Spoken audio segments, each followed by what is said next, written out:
Welcome to Under the Hood Sports. I'm your host with the most. I'm Johnny Hill, and I got my great co-host, Tatiana White. How you doing, Tatiana? Good. How are you? I'm doing fantastic, Tatiana.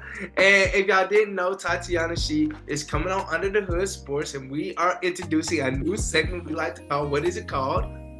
Behind the whistle. Yes, sir! Behind the whistle. We're going to do behind the whistle, and it's going to be such a great time. And today, me and Tatiana are talking Deion Sanders, Colorado. We're talking about his player and coaching dynamics between his players like Shador, Travis, and also some relationships that did not go so well. Kamani McClain and some other individuals as well. So, Tatiana, how you doing? This is our first episode. How are you feeling? I am so excited. I just love this idea of coach player team dynamics. When I did research on it in college and when I did sports communication and stuff, it was just the coolest thing just to see that there's so much behind the scenes of sports that is not even necessarily sports related that makes a team a good team. And so I'm really excited to just dig into the different relationships and stuff and seeing how that impacted players and impacted their gameplay and stuff. So Yeah, and I'm so excited about this because this is something a lot of people ain't doing, but I think we're the perfect people to do it, especially with your background and how I know sports. It's going to be just a great time. So yeah. we're talking Colorado. Yes, sir, Coach Prime. Okay, when you're looking at Deion Sanders, Tatiana, you always know well, I haven't met him or I'm only seeing him from a distance. We've seen how he have conducted himself at Jackson State, Mhm. also how he conducted himself at Colorado. He's a guy who wants to win. Plain and simple. Wants to win. Mhm. But he always promote making his players a better man. In particular, Travis Mhm. Hunter and Shador, of course, that's his son, and Shiloh, that's his son. Tatiana, right Mhm. quick, I want you to hear this sound from Deion Sanders on Travis Hunter. So, be on the look right now. Travis wanted. I think at 5:30 or 6 a.m. every game day morning, I get a text. Let's go. Came about 9. I said, you late. Let's go. I know you was tired. I just wanted you to sleep in. I love him to life, and he is so complete as a player. Travis don't care about no jewelry. Travis don't care about no high-priced cars. Travis want to fish, want to play video games, want to spend time with his girlfriend, and want to be the best that he can be. He's really like Deion, really. Okay, you just heard the sound from Coach Prime. Tatiana, what do you think about that?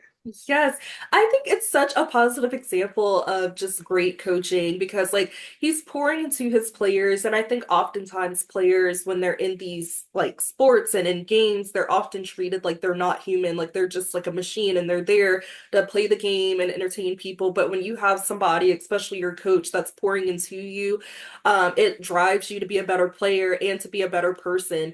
And I think with Coach Prime highlighting how Travis Hunter is not a flashy person and stuff, that's something that I feel like is instilling in him and also inspiring other people to not be that way. Because, with NIL deals and things like that, it can often be a thing where some players, they do turn a little flashy or they don't budget accordingly and then they run out of money and they're not budgeting right. So I feel like with him highlighting those qualities, it can inspire a next generation to be like, oh, I want to be like Travis Hunter. I want to, have good hobbies that are outside of sports like fishing and relaxing and taking care of myself, but things like that. Hey, Tatiana, I completely agree with you. That's a positive player dynamic. One thing about it, also, Tatiana, Deion calls Travis like his third son. You know what I'm Mhm. saying? So that just shows a love. Like a lot of coaches always say, like, this is my family, this I love him, he's like a son, this, and the third, but you can really see the love he had for Travis Hunter. And then how he really want him to win the Heisman. He's been one of his biggest advocate on winning the Heisman. So That's an amazing player coaching dynamic and love relationship that a lot of people don't really get. You know what I'm saying? Because we do see a lot of negative in this stuff as well. Yeah, no, I agree. And I think it's just good to see it too, because, with Coach Prime, him having experience of being like a player himself, sometimes like players can be very intimidated by that because like they're getting coached by somebody that was really good back in their day. And so it's just good to just have like that example of somebody that is willing to pour into his team because and into his individual players so they can be a strong team and a strong unit. And I think it'll help team members and stuff and like his teammates and stuff be able to respect him even more. I completely agree.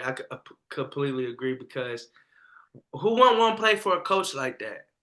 One thing about it, he's a guy who wanted respect. He wants to win, and he also try to make you a better man. So who Mhm. wouldn't want that to send their son or their son to go and play for him? You know what I'm saying? Right. So if I had a son, not now, but if I had a son, I would for Yeah. sure want my son to play for Coach Prime or Coach Mike Thomas, somebody like that, something like that. And it's Yes. just good to see I, African American coaches and former players get an opportunity. We talked about a positive player coaches dynamic. Let's look at a negative one. Coach Prime and also his relationship, or it could be a negative. We're gonna let y'all choose for yourself. Me and Tatiana, we just give the information, and it's up for y'all to is it good or bad, however you feel. We just give the information. So this is Kamani McClain thoughts about playing for Coach Prime, and here is his thoughts right here. Everyone's thinking on my name, be a part of a real and a great program that's going to impact me at my best ability. And yeah, ready to get to a new place and get to work. Yeah, I feel like I just don't want to play for the Clicks. I actually want to be involved with a great leading program that's going to develop players. Hey, Tatiana, we just heard Kamani McClain. What do you think about him? How do you feel about that audio? What do you feel about how he said he don't want to play for the Clicks? He don't want to do none of that. yeah, I think honestly he sounds like very hurt, and I don't know if it's because like maybe things that Coach Prime has said, or if there's things that the fans and other players have said to him, or whatever he went through in the program. But I will say, like from things that I have heard, like from Coach Prime and stuff, that he sometimes didn't attend like practices or he was Yeah, late he and things did. like that. So it's one of those things. Like, yeah, you have to be able to take accountability somewhere because even if you go to a new team, no matter who the coach is or who the teammates and stuff are, you have to still show up and be present and do what you need and understanding that like you're a team and your actions can impact everybody else. But I do think that it can, in a sense, that clip can show a little bit of a negative coach team player dynamic because it's like it seems like they had a lot of friction, and it seems like Coach Prime, his discipline that he likes to have for his team isn't the style that works for this particular player. So I think that whenever the style of the coach doesn't work or you're not able to adjust to that, then it's just not going to work out at all for a player or a team. So Monty McClain's an elite talent, especially in high school. Man, top tier, type of cornerback. He also played a little receiver too. Kamani McClain was elite in high school, very elite, and right now he plays for the University of Florida. But I do agree with you. I do agree with you. He sounded hurt, and also the thing about it is too he's young. He came in young as a freshman. When you is the guy coming from high school, he probably thinking, man, I'm going to be a true freshman out here and playing it, and it really didn't go like that. But I would like to say the times he was out there, he did good. He really did good. He's really talented. He really is, and that's one thing you really can't take away from Kamani. That man's he got talent, and that's one thing you can't teach. But the thing is, can you be consistent? Can you go to the meetings? Because can you do certain things like that? Mhm. Yeah. And especially like, those are things that, it's important. Like it might seem minor or things like that, but going to meetings and practices and those things, like it's not just, gameplay. It's also about team building and working on building those relationships with your teammates and the coach and stuff. So now we're going to transition into Coach Prime and what he had to say about his relationship and how he felt about Kamani McLean. Study, prepare, be on time for meetings, show up to the darn meetings. Understand what we're doing as a scheme. Want to play this game, desire to play this game, desire to be the best in this game at practice, in the film room, and on your own free time. All right, yeah, so as y'all heard, Coach Prime, he definitely had some stuff to say about this player. So Johnny, what are your thoughts? Man, that he did not hold back at all. We both gave y'all two perspective of Prime coaching style. We gave you the praise. A lot of players love him and vouch for him. With Travis Hunter, of course, Shador, Shiloh. And also we gave you some negative thing, Kamani McLean. We're going to leave that up to y'all. Next week, we are doing some people quote unquote GOAT. LeBron James hints on the GOAT. We're going to be looking at his positive, on his dynamic with certain players, certain coaches, and certain instances like that. Is it positive? Is it negative? We're just gonna give you the information, and it's up to you. Tatiana, how was the first episode? It was good. I am very excited to keep doing this and just, sharing with you all, how we feel, different perspectives, different lens to look at sports. And I'm very excited to tap into LeBron James next week. I love him.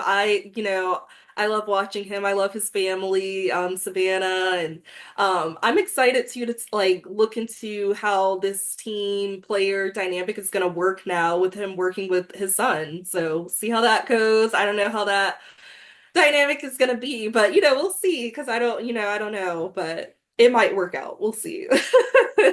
Who knows? Might work out, or it could be a roller coaster. We never know. I know. This is Johnny, this is Tatiana, and that was Behind the Whistle, and we are out of here.